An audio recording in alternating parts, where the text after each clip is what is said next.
일상에서 깨닫는 하나님의 은혜라는 제목으로 하나님 말씀 증거하겠습니다. 한국 사람들은 특별함을 굉장히 좋아하는 것 같습니다. 교회에도 그래서 특색, 평소에 새벽기도 안 나오던 사람들도 특별 작정 새벽기도에 다 나옵니다. 다니엘 22일 기도회 이런 거 특별한 것 굉장히 좋아합니다. 가만히 생각해 보면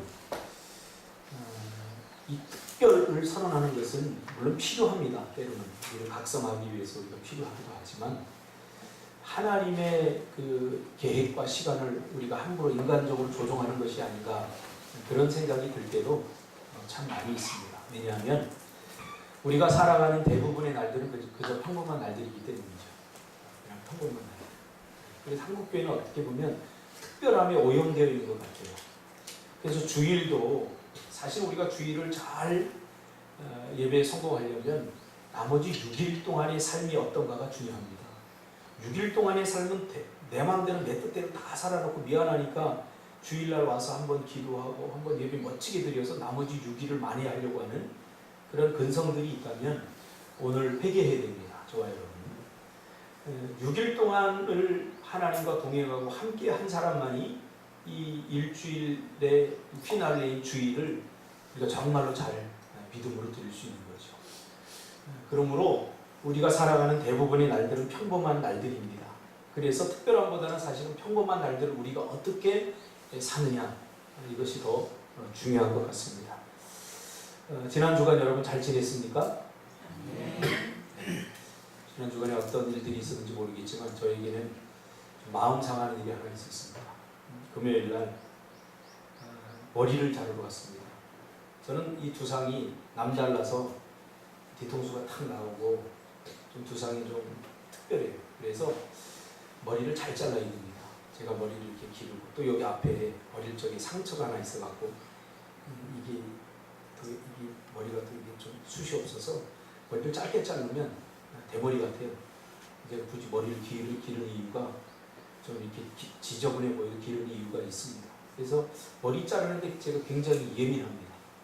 제주도 올 때도 사실 제일 걱정됐던 것 중에 하나가 이 땅에서 어떻게 전도할까 그런 걱정 하나도 안 하고 제주도 오면 누구한테 머리 자르지 이게 제일 걱정되는 거예요.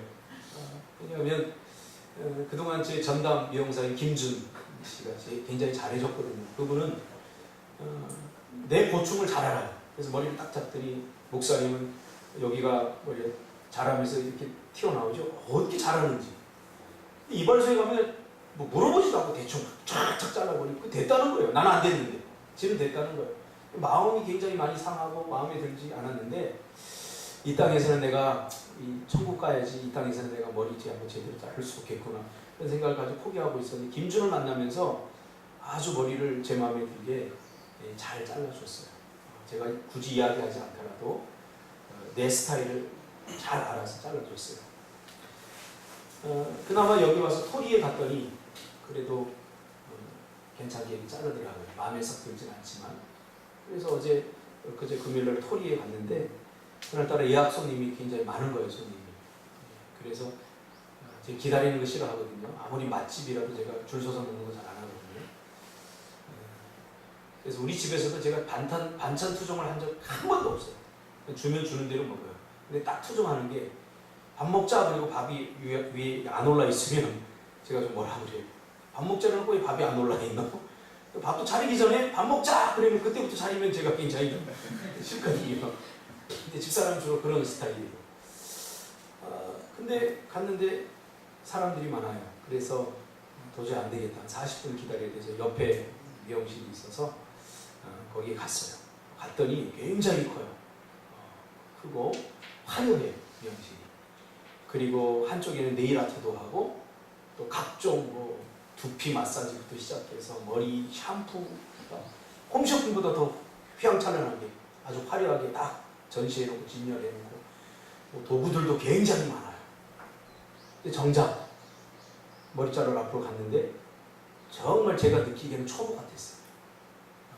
머리 두상 뭐 이런 거 전혀 안 봐요. 어떻게 잘랄까 물어보지도 않고 바리깡부터 딱 대는 거예요. 떡쏙 대는데 제가 잠깐만요.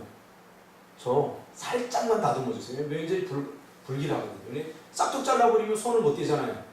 근데 살짝만 자르면 다른 사람이 손을 댈 수 있잖아요. 그래서 순간적으로 직감하고 잠깐만요. 살짝만 다듬어 주세요. 그랬어요. 그랬더니 정말 못 잘라요. 지금 제가 집에 와서 다듬은 거예요. 잘랐는데 여기가 이렇게 나와요. 그러니까 원숭이처럼 이렇게 되고 뭐 뒤에도 마찬가지예요.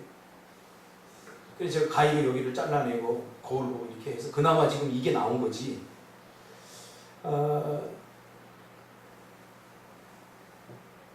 제가 그 사건을 경험하면서 제가 느낀 게 있어요. 미용사는 머리를 잘 잘라야 된다. 그것이 본질입니다.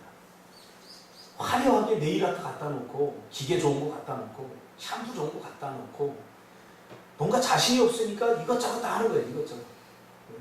정말 미용사에게 제일 중요한 게 뭡니까? 머리 잘 잘라야죠. 머리 잘 자르면 네일아트 뭐 이런 화려한 기계 필요 없어요. 머리 잘 자르는데 다 모여들게 돼 있죠. 미용사에게 본질은 머리 잘 자르는 겁니다. 나머지는 다 비본질이에요. 그거 잘 안 해도 돼요. 그러므로 머리 자르는 걸로 승부해야죠.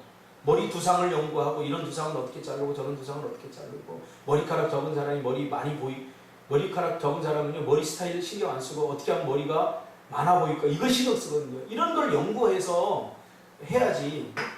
뭐 이게 잘 안 되니까 다른 거 지역적인 걸 갖고 승부하려고 하니까 사람 짜증만 나고 사람 힘들게 하고 사람 고통스럽게 하는 거죠.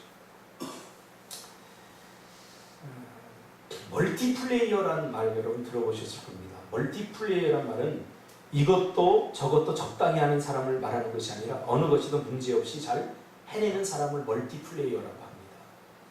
이것저것 조금씩 다 하는데 정말 정작 잘하는 것은 없어요. 이건 멀티플레이어가 아닙니다. 멀티플레이어란 어느 것을 해도 잘하는 사람들, 이 사람들을 우리가 멀티플레이어라고 합니다. 그러므로 한 가지라도 제대로 한 사람이 멀티플레이어가 될 수 있는 거죠. 농부도 마찬가지입니다. 진정한 농부는 열매로 말하는 거예요. 내가 아무리 1000평, 10,000평, 100,000평 농사를 짓는 의미가 없어. 내가 30년 농사를 짓다 의미가 없어요. 그 30년 동안 농사 지으면서 그가 정말로 기술을 익히고 다른 사람이 해내지 못하는 그런 조건 속에서 해낼 때에 극상품의 열매로 농부는 말하는 거죠. 자신의 주 종목은 못하면서 다른 것에 열심이면 안 됩니다. 그러면서 그 작은 사건을 통해 제가 집에 와서 머리카락을 이렇게 자르면서 신경질을 났어요. 이렇게 자르면서 아니 미용사가 왜 머리를 이따위로 자르는 거야? 그러면서 하나님께서 저에게 물었어요. 그 순간에. 그냥 일상 속에서 저에게 물은 거죠. 하나님의 백성들의 본질이 뭐라고 생각하느냐? 목사의 본질이 뭐라고 생각하느냐? 하나님의 백성들의 본질이 뭘까? 그 말이 확 꽂혀오면서 말씀을 제가 요즘 여호수아를 읽고 있거든요. 여호수아를 사무실에 와서 읽으면서 하나님의 백성의 본질이 뭘까 묵상하다가 하나님의 백성의 본질은 믿음으로 사는 것이다. 필요 없어요. 다릅니다. 하나님의 백성의 본질은 믿음입니다. 믿음이 없으면 하나님의 백성이 될 수 없잖아요. 그리고 이미 하나님의 백성이 된 사람이 믿음으로 하나님의 백성이 된 사람이 믿음으로 살지 않으면 하나님의 백성다운 삶을 살 수 없는 거예요. 그러므로 하나님의 백성의 본질은 뭐냐? 믿음이에요. 믿음 없이 헌신할 수 있어요. 충분히. 믿음 없이 기도할 수 있고 믿음 없이 봉사할 수 있고 믿음 없이 교사도 할 수 있고 믿음 없이 희생할 수 있어요. 그러나 그것은 아무런 의미가 없어요. 아무 열매도 맺지 못한다고요. 성경은 그렇게 말하고 있어요. 오직 믿음으로 심어야 그것이 결실을 맺을 수 있다라고 주님은 분명히 말씀하셨어요. 그러므로 우리가 하나님 앞에서 신앙생활하는 그 모든 것들은 결국 믿음보다 앞서지 못해요. 믿음을 앞설 수 없는 거예요. 여러분 기도할 때도 믿음으로 기도하시기 바랍니다. 야고보서 1장에 뭐라고 해요? 믿음 없이 기도하면 얻기를 생각도 하지 말라고 그러잖아요. 그러니까 믿음 없는 기도도 기도냐? 기도가 아니죠. 기도가 아니죠. 헌신할 때도 마찬가지예요. 반드시 헌신하고 믿음으로 헌신하지 않으면 자기 본전 생각나요. 내가 이렇게 열심히 했는데. 헌신의 본질을 모르는 거죠. 현실의 본질. 그러니까 믿음으로 하면 그 결실이 있기 때문에 문제될 게 하나 없어요. 오늘 본문은 이스라엘 백성들이 가나안 입성을 눈앞에 두고 이제 가나안 땅에 디뎠지만 가나안 그 안으로는 들어가지 못한 상태에서 이제 길갈이라고 하는 곳에 진을 치고 있을 때 하나님께서 유월절을 지키라라고 말씀하시죠. 그리고 그 다음날 유월절을 지키고 그 다음날 가나안 땅의 소산물을 먹게 되죠. 그동안 이스라엘 백성들은 광야 음식을 먹었어요. 만나와 메추라기를 먹으면서 광야에서 버텼죠. 그러나 이제 가나안 땅에 발을 디디면서 하나님께서는 가나안의 소산물을 먹게 했어요. 그렇죠? 유월절을 지키고 그 다음날 가나안의 소산물을 참 이스라엘 백성들이 먹게 됩니다. 얼마나 달콤할까요? 사실 만나와 메추라기가 맛있다고 하지만 사실은 여러분 이 가나안에서 난 이 음식을 당할 수가 없는 거죠. 얼마나 달콤하고 얼마나 맛있을까요? 그리고 그 소산물을 가나안의 소산물을 먹은 그 다음날 하나님께서는 그동안 광야에서 이스라엘 백성들을 먹게 했던 만나를 그치게 합니다. 이제 만나 끝이라고 말합니다. 여기에 정말 큰 은혜가 있습니다. 만나는 여러분 어떻게 해서 만나를 이스라엘 백성들이 먹게 된지 알잖아요. 광야는 그야말로 먹을 것이 없잖아요. 먹을 것도 이제 조금씩 쌓은 것도 다 떨어져 버렸어요. 며칠 만에 다 떨어져 버리고 먹을 것이 없으니까 이스라엘 백성들이 불평하고 원망하기 시작합니다. 그래서 하나님께서 이스라엘 백성들에게 만나를 통해서 위로해 주시죠. 얼마나 애굽을 그리워합니까? 애굽에서 먹었던 그 참외, 수박. 저도 이집트에 가봤는데 정말 5월달쯤에 갔는데 그때 그 수박이 정말 흔해요. 수박이. 어떤 목사님이 간식을 사는데 저는 수박을 살게요. 한국에서 5월달 수박은 비싸잖아요. 근데 내가 수박을 살게요 그러더라고요. 그래서 모든 사람들이 다 맛있겠어요. 할렐루야. 근데 수박 먹어본다고 갔더니 한천에요. 이집트의 5월달 수박은 흔해 빠졌어요. 그리고 엄청 싸요. 10만 원어치 샀는데 거의 100통 정도 될 정도로 엄청 싸요. 그만큼 이집트에는 이 과일도 풍부하고 먹을 것이 풍부했던 거예요. 근데 광야에 보니까 먹을 것이 하나도 없거든요. 그러니까 불평하고 원망하죠. 그때 하나님께서 고기를 달라고 불평하는 이스라엘 백성들에게 만나를 통해서 먹을 것이 없는 이스라엘 백성들에게 만나와 메추라기를 통해서 위로해 주십니다. 그런데 우리가 보통 생각하기에는 만나 그러면 이스라엘 백성들이 양식을 구하니까 하나님께서 양식을 주신 사건이다 라고 생각하기 쉬운데 그렇지만은 않습니다. 이건 1차적인 의미고요. 여기에는 하나님의 큰 은혜가 있습니다. 왜냐하면 이 만나는 단지 먹을 것이 없어서 불평한 이스라엘 백성들의 마음을 달래주시기 위해서 주시는 것이 아니라 하나님께서 왜 이스라엘 백성들이 불평했는가 그 중심을 보신 사건이에요. 왜 불평했죠? 먹을 것이 없다고. 왜 먹을 것이 없다고 불평하죠? 분명히 이스라엘 백성들을 하나님께서는 출애굽시킬 때 뭐라고 그랬어요? 모세를 통해서 내가 너희들을 보호하고 지키고 인도하여 주실 것이다. 가나안까지 무사히 인도해 줄 거다. 너희들 굶어 죽을 일 없고 너희들은 해를 당하지 않을 것이다 라고 분명히 약속해 주셨어요. 근데 이스라엘 백성들이 불과 몇 발짝 가지 않아서 얼마 가지 않아서 먹을 것이 떨어져 버리니까 굶어 죽겠다고 불평하고 원망하는 거예요. 결국 무슨 문제예요? 하나님이 약속한 약속을 믿지 못하는 의심의 문제에 부딪힌 거죠. 자, 이 문제를 해결하려면 하나님께서 뭔가 특별한 사건이 필요한 거죠. 매일매일 경고해 주는. 그래서 만나를 내려주면서 자, 오늘도 내가 너희들과 함께한다. 그래서 만나는 한 번에 많이 내리지 않았어요. 먹을 만큼만. 많이 내리더라도 먹을 만큼만 매일매일 얻으라는 거예요. 인간의 속성이 뭐냐면 자꾸 쌓아두려고 하는 게 우리 인간의 속성이에요. 효율성을 자꾸 따져요. 한 번 일하고 하루 일해서 10끼를 먹겠다. 자꾸 효율성을 따져요. 근데 우리 신앙생활에 자꾸 효율성을 따지면 점점 하나님을 신뢰하는 마음이 사라져버려요. 효율성을 따져요. 그래서 매일 걷어서 매일 먹어야 돼요. 그러면서 이스라엘 백성들이 오늘도 하나님이 우리를 도와주시는구나. 오늘도 하나님이 우리와 함께 하는구나. 그것을 만나를 통해서 믿음의 교육을 시키기 위한 것이었어요. 이스라엘 백성이 믿음이 없으니까 보이는 만나를 통해서 보이지 않는 하나님을 생각하고 기억하고 보이지 않는 하나님의 약속을 마음속으로 되새기는 그러한 시간들이었죠. 만나를 거두는 시간. 이렇게 이스라엘 백성들은 애굽을 떠나고 광야에 생활할 때는 그 믿음이 굉장히 초보적인 믿음이었어요. 어린아이와 같은 믿음이었던 거죠. 우리 집에 보면 우리 아이들이 항상 엄마를 찾아요. 엄마! 엄마! 어제도 나 혼자 있는데 위층에서 계속 하나님 위층에서 엄마! 옆에서는 밑에서는 예담이가 엄마! 찾아요.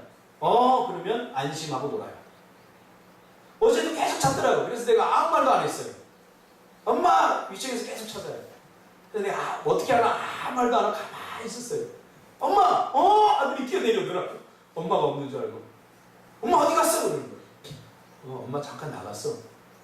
알았어. 금방 돌아올 거야. 그러니까 알았어. 그래서 다시 올라가서 놀더라. 그렇게 큰 초등학생 아이들도 엄마를 찾아요. 하물며 어린 아이들은 더해요.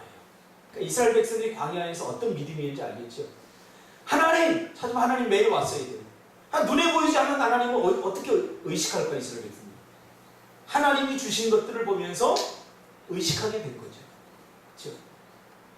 그러므로 광야에서 하나님께서 만나를 내리신 것은 단순히 먹을 것이 없는 이스라엘 백성들이 먹을 것을 준 사건이 아니라 눈에 보이는 것만 믿으려고 하는 어린아이와 같은 믿음인 이스라엘 백성들의 믿음을 강화시켜 주시기 위해서 주신 하나의 징표가, 그렇게 우리가 이해할 수 있습니다. 광야에서 이스라엘 백성들의 삶을 가만히 추적해 보면 그야말로 천방지축이었죠. 오늘 기적을 줘서 베풀어 줬는데도 하루가 지나버리면 가만히 거기 잊어버리고 또 하나님을 의심하고 불신하고 하나님을 원망하고 모세를 향해서 삿대질하고 그럽니다. 매 순간 엄마인 하나님을 불러 대답이 없으면 우는 어린아이와 같이 말이죠. 그래서 매일 만나를 내려서 하나님이 너희와 함께함을 보여줘야만 했습니다. 오늘날도 마찬가지입니다. 기도 응답되면 하나님이 살아계시구나 그런 기뻐하고 또 응답이 조금 되지 않으면 하나님 어디 있습니까? 그러면서 원망하고. 이거 어린아이와 같은 믿음이에요. 기도 응답이 안 되고 하나님은 여전히 나와의 약속을 신실하게 지키시는 분임을 믿으시길 바랍니다. 조금 어려우면 내가 망할 것 같고 안 될 것 같고 실패할 것 같은 두려움에 사로잡혀서 하나님을 향해 삿대질하고 원망하고, 이것은 어린아이와 같은 거예요. 깍꿍하고 하나님 다시 깍꿍. 언제까지 깍꿍 믿음을 여러분 탈출해야 되는 거 아닙니까? 언제까지 깍꿍 믿음할 거야? 준석이 너의 믿음이 대단히 높은 것 같지만 내가 봤을 때 너는 깍꿍 믿음이야. 그렇지?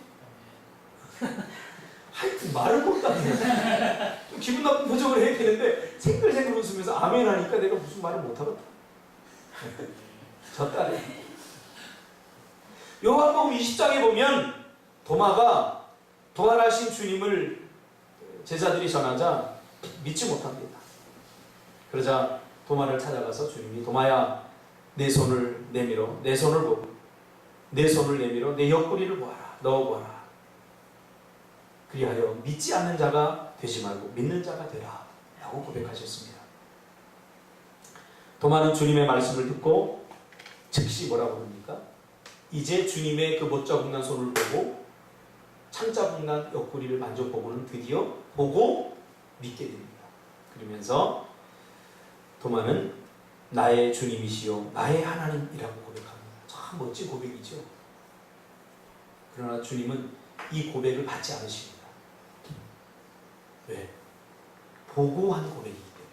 즉 다시 말하면 이건 믿음의 고백이 아닙니다. 믿음은 확인하는 것이 아닙니다. 확인하고 나서 하나님 정말 살아계시구나. 이건 성경에서 말하는 믿음이 아닙니다. 확인하고 누가 못 믿습니까? 그럼 확인하는 것뿐이죠. 믿음은 확신입니다. 바라는 것들이 실상이 될 수 있다라고 확신하는 겁니다. 할렐루야. 눈에 보이진 않지만 내 현상 속에서 있던 것들이 정말 현실 속에서 드러나는 것을 기대하고 바라보고 확신하는 것. 이게 믿음이라고 히브리서 11장은 말하고 있습니다. 즉 믿음에는 두 종류의 믿음이 있습니다. 예수님께서 뭐라고 합니까? 나를 본고로 믿느냐? 보지 못하고 믿는 자들은 복되도다. 이 복되도다라고 표현된 이 해석은 보지 않고 믿는 믿음이 정말 믿음이다. 그렇게 말하는 거예요. 믿음에는 두 가지가 있죠. 보고 믿는, 듣고 믿는, 보고 믿는 그런 감각적 믿음. 감각적.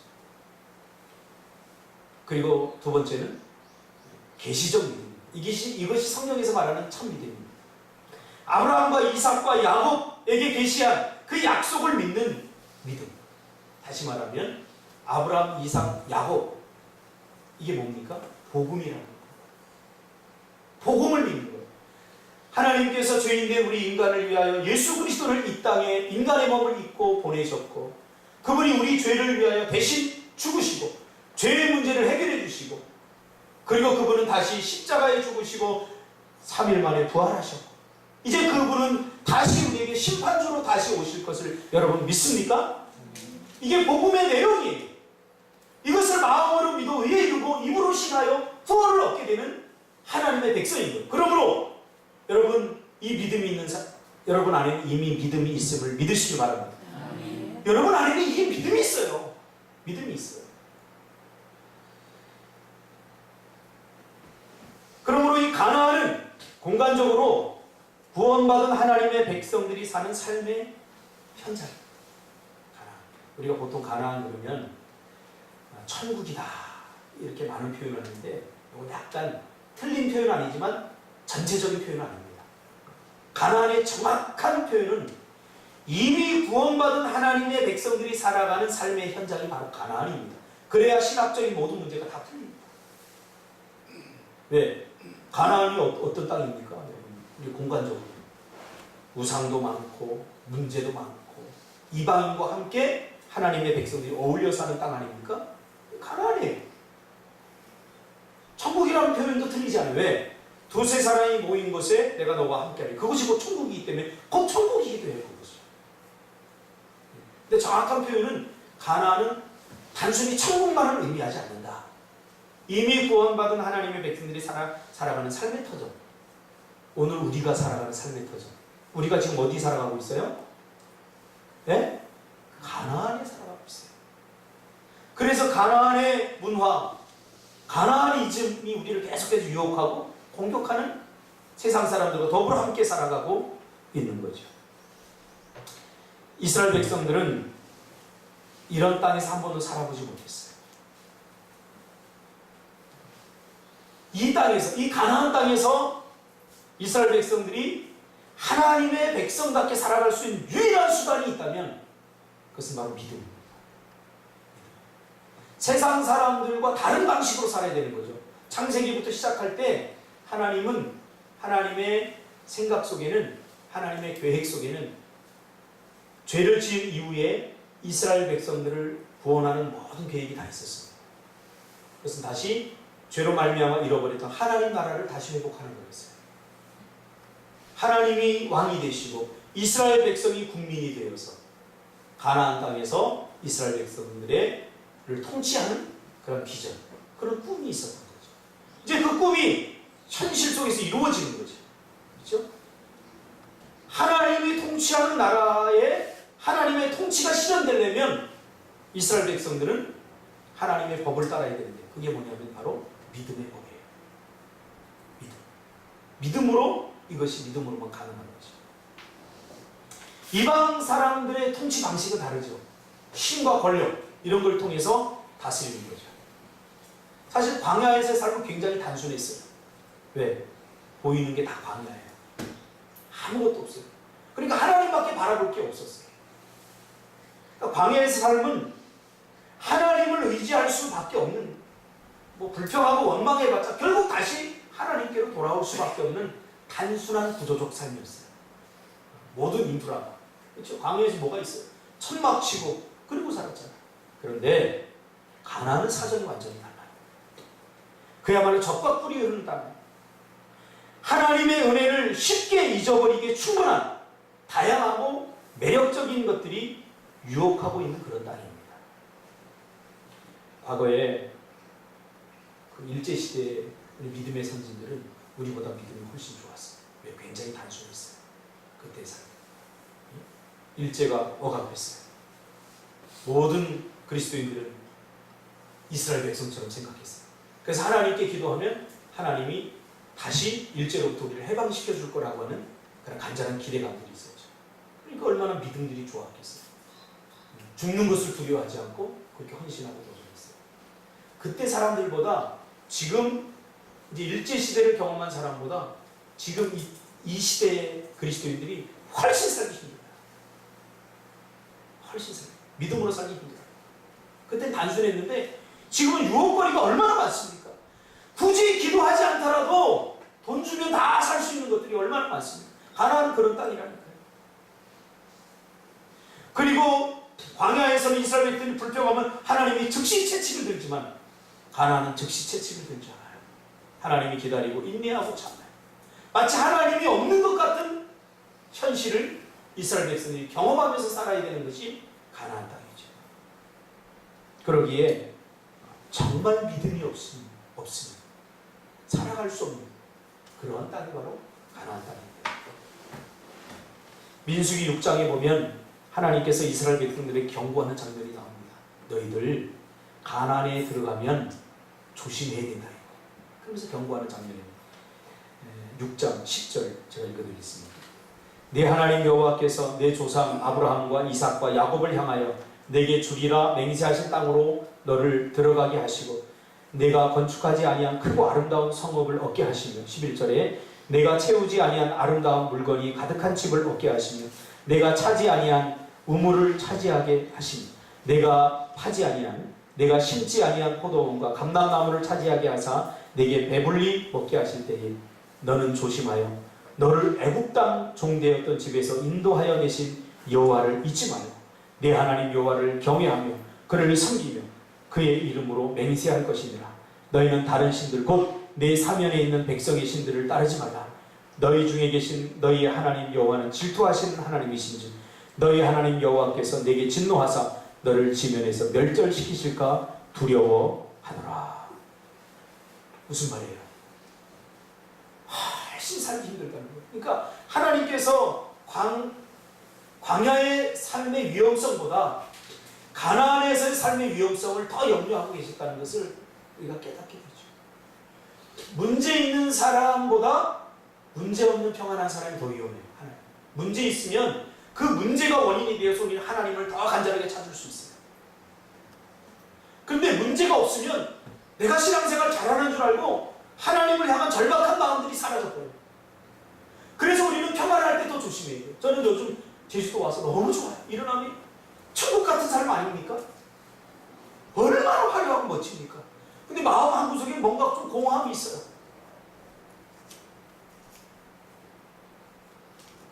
저는 이게 뭔지 저는 알아요. 하나님이 우리에게 물으시는 것은 이러한 땅에서 믿음으로 살아가는 것입니다.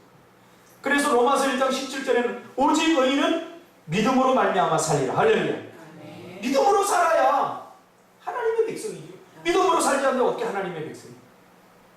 근데 죄인된 인간은 절대로 믿을 수 없습니다.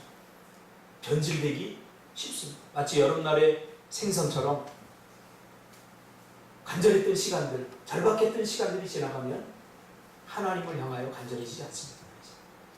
절박해지지 않습니다. 여름날의 생선처럼 우리는 변질되기 쉽고 오염되기 쉬운 것이 우리의 신앙입니다. 그래서 우리는 평범한 날에 그 매일의 믿음이 필요하거든요. 만나와 같은 매일의 믿음. 그래서 매일 기도하는 거예요. 어떤 특별한 한 날을 10시간 동안 기도하는 것보다 매일 5분씩이라도 1분씩이라도 매일매일 순간순간 하나님과 함께하는 만나의 공급이 우리에게 필요한 것입니다. 할렐루야. 그러니까 믿음의 실체가 뭐냐? 믿음으로 살라고 하는데 믿음의 실체가 뭐냐? 우리가 성경을 다 찾아보니까 믿음의 실체는 곧 하나님의 말씀이에요. 말씀대로 사는 것이 믿음대로 사는 거예요.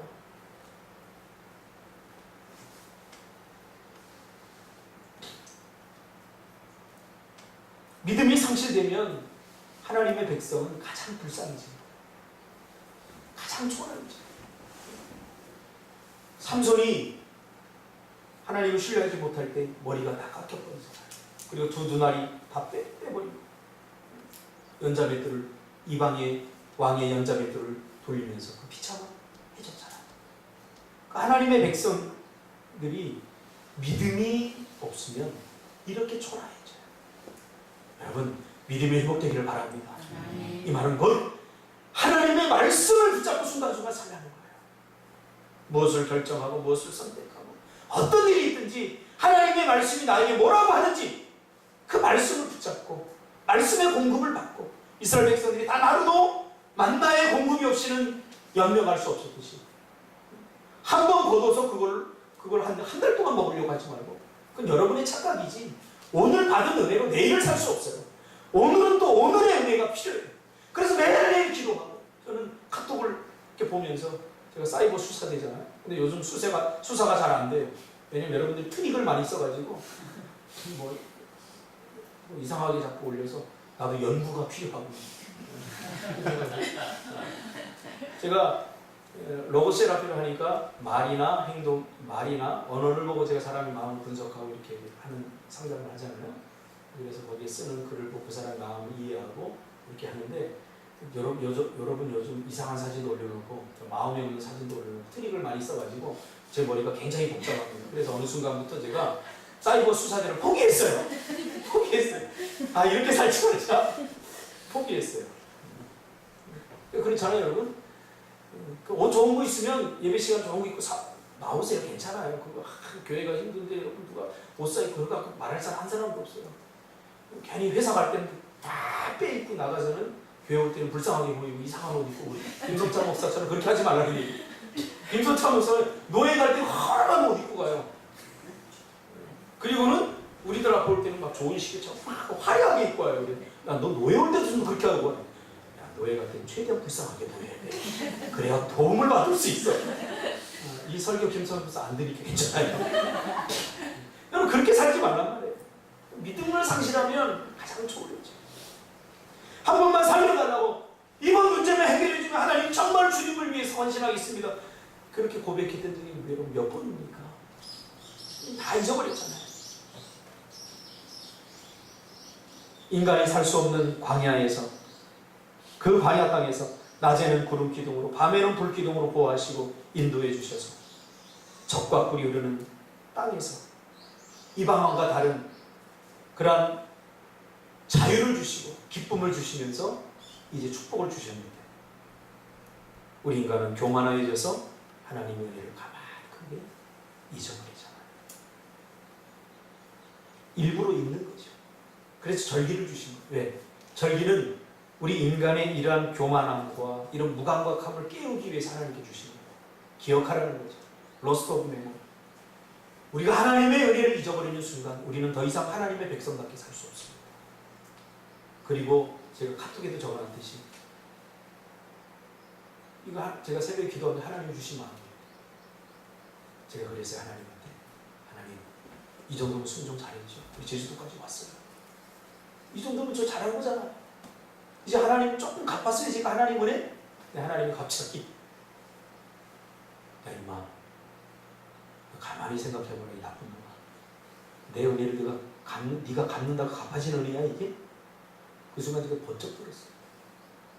어느 정도 갚았다 생각할 때 사람이 교만해진 거예요. 여러분, 하나님의 은혜를 갚을 수 있습니까? 바다를 먹물 삼고 하늘을 두루마기 삼아도 다 기록할 수 없는 게 하나님의 은혜라고 찬송을 지은 시는 고백하잖아요. 갚을 수 없는, 가정이 아니라 또 부모님의 은혜를 생각하니까 부모님의 은혜도 그래요. 선물 여러분 몇 푼 주고 이거 했다고 이게 도대체 갚아지는 거냐고요. 갚아질 수 없는 거예요. 이런 사람들은 꼼지락 거리던 게 나와가지고 그 아이가 이제 좀 커서 너한테 대들 거야. 야, 엄마 은혜 다 갚았어 그럴 거야. 막. 숙제 한 번 하고 나서는 자기 할 일 다 했다는 막 따지고 들 거야. 근데 부모님의 심정이 이런 거구나. 이제 갚는다고 갚아지는 게 아니에요. 스승의 은혜도 마찬가지죠. 하나님의 은혜도 마찬가지죠. 과거에 여러분 얼마나 우리가 힘들었고 우리 교회가 어려운 가운데 개척이 되어지고 여러분도 헌신했습니다. 여러분에게 정말 감사합니다. 여러분의 그 은혜를 제가 늘 잊지 않아요. 만약에 여러분의 그 헌신한 은혜를 제가 잊었다면 제가 좋은 교회, 큰 교회에서 저를 스카우트 하려고 할 때 제가 갔을 거예요. 잊을 수가 없는 거예요. 이거 어떻게 다 갚아요? 여러분은 저에게 많은 은혜를 베풀었다고 하지만 저는 여러분이 교회를 위해 헌신하고 또 저에게 베푸는 게 저는 절대 잊지 못합니다. 그 힘들었던 시간에 어른들은 다 자기 소유성을 가져 떠날 때 여러분 든든히 지켜줬잖아요. 참 절대 잊지 못해요. 그리고 믿음으로 여기까지 오지 않았습니까? 동네 사람들도 욕먹으면서 트로이의 목마를 빌면서 그 바깥에서 그 더운 날 와플을 부어가면서 그래도 창피하지 않고 그 거리 어린 그 처녀들이 창피하지 않고 떳떳하게 막 와플 사세요, 사과 사세요 외치는 그거 보고 가슴이 뜨거웠던 적이 한두 번이 아니에요. 우리 태안 집사, 보람 집사 그 텃세 부리는 그 어른들의 그 텃세 바구니 속에서 그 떡볶이집을 지켜내면서 했던 그 순간들 믿음으로 우리가 여기까지 온 시간들 아니겠습니까? 그땐 정말 매일매일 감동적이고 기쁨이었어요. 여러분 사업장 하나하나 가면서 그걸 잘 되기를 위해서 마음속으로 뜨겁게 기도해 주는 그 사역의 터전들이 있었던 거죠.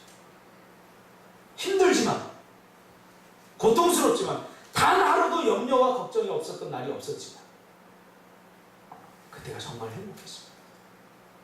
요즘은 굉장히 편안한데 그때만큼 물론 요즘도 행복하지 않다는 거 아니에요. 그때만큼이 가슴이 뛰지 않아요. 왜 그럴까? 저는 알아요.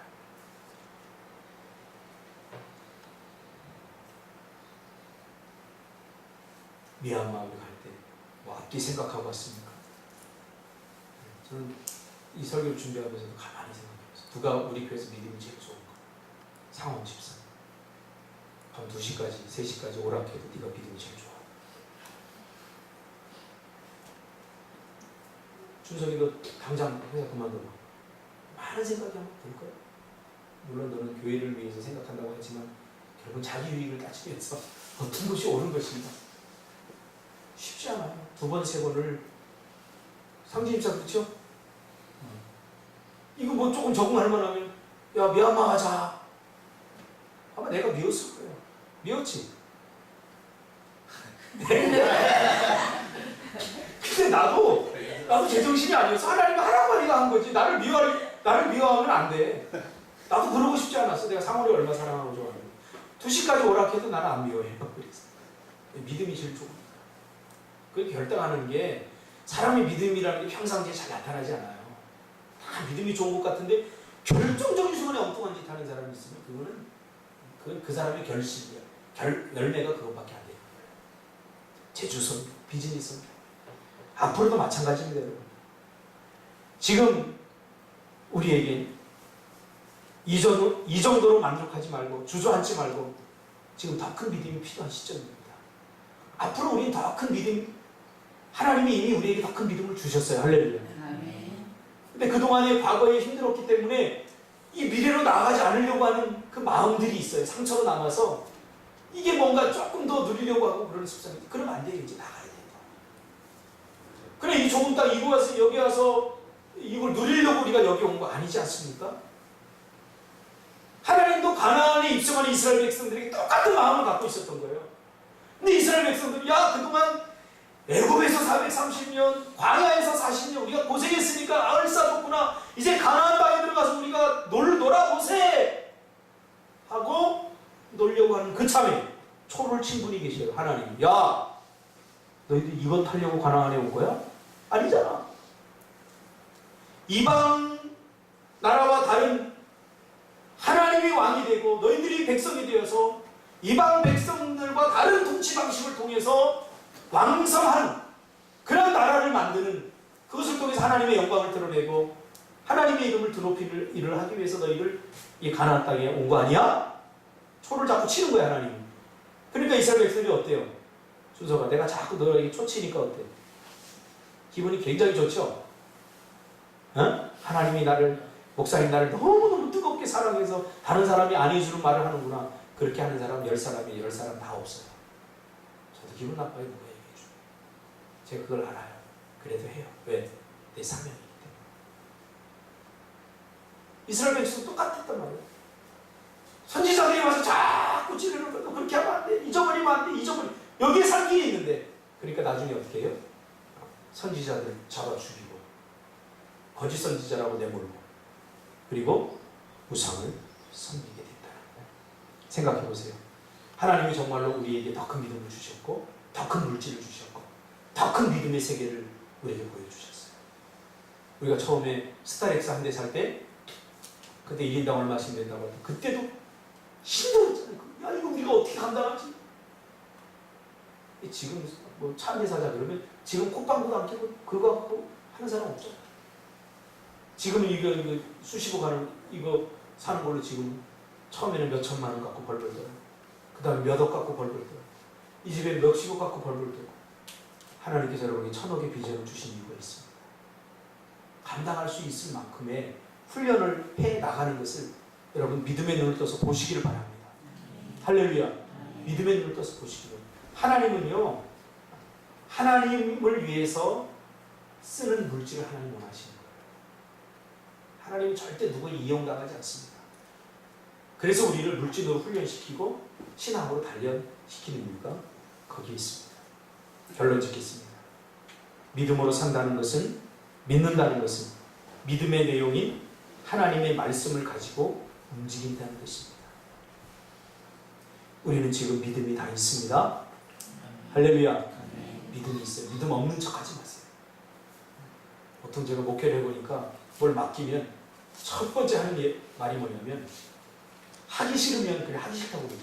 제가 아직 그 정도 믿음은 아닌데 그래요. 그럼 탐색이랑 때려주고 싶어요. 하기 싫다고 이제 돈이 아깝다고 그러고 그러면 되는데 내가 아직 믿음이 없어. 아니에요. 하나님 다 믿음을 주셨습니다. 믿음 없는 척 하지 마세요.